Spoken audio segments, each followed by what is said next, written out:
Her heart pounded. She turned, expecting to see someone behind her, but the room was empty. Her reflection looked normal. She swallowed hard, forcing a nervous laugh. "Maybe just a trick of the light," she muttered, but she couldn't shake the eerie feeling that crawled up her spine. Aisha was used to being alone. Ever since she moved to this old apartment for work, she had embraced solitude. But this was different. The image in her phone still showed that face, lurking just behind her. She deleted the photo and shut off the phone, shaking off the unease. That night, as she lay in bed, she heard it. A whisper. So faint it could have been her imagination. But then it came again, clearer this time. Her name. Aisha! She bolted upright, scanning the dark corners of her room. The only sound was the ticking of her wall clock.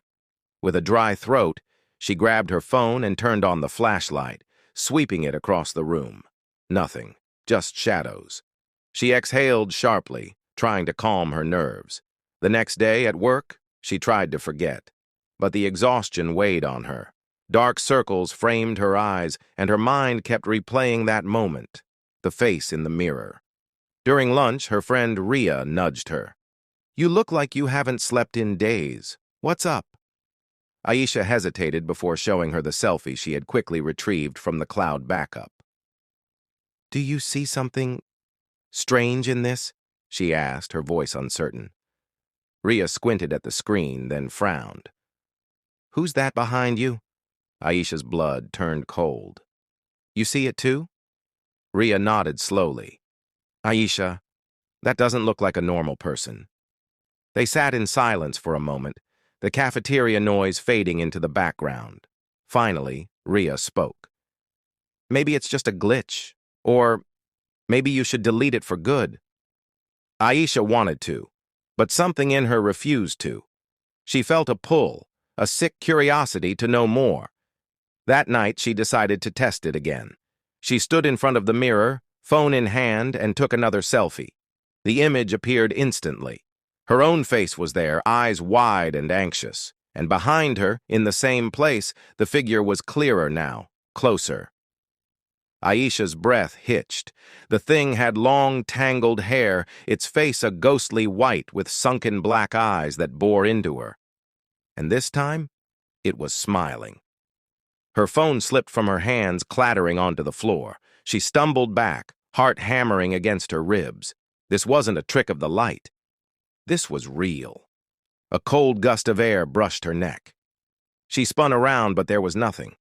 Just the mirror reflecting her terror-stricken face. The air in the room felt heavy, charged with something unseen. Then her phone buzzed. A notification. Hesitantly, she picked it up. The screen showed an unknown number, a text message. "Why did you delete me?" Aisha's stomach dropped. Her fingers trembled as she typed back, "Who is this?" 3 dots appeared, signaling the sender was typing. Then the reply, "I've been here all along, you just never noticed." Her grip tightened on the phone. This had to be some kind of prank, but deep down she knew it wasn't. Her breaths came in quick gasps as the temperature in the room plummeted. A sound, a soft giggle. She whipped around. The mirror, her reflection, was wrong. It wasn't copying her movements. Instead, her reflection stood still, watching. Then slowly, its head tilted, and her mouth, began to move, whispering something inaudible. Tears burned at the corners of Aisha's eyes. She backed away, reaching for the door. But before she could move, the whisper became a scream, a deafening, distorted wail that made her ears ring. The lights flickered violently, and for a split second, she saw it. Not in the mirror, but standing right behind her. The same pale face, the same black eyes, and that same twisted smile.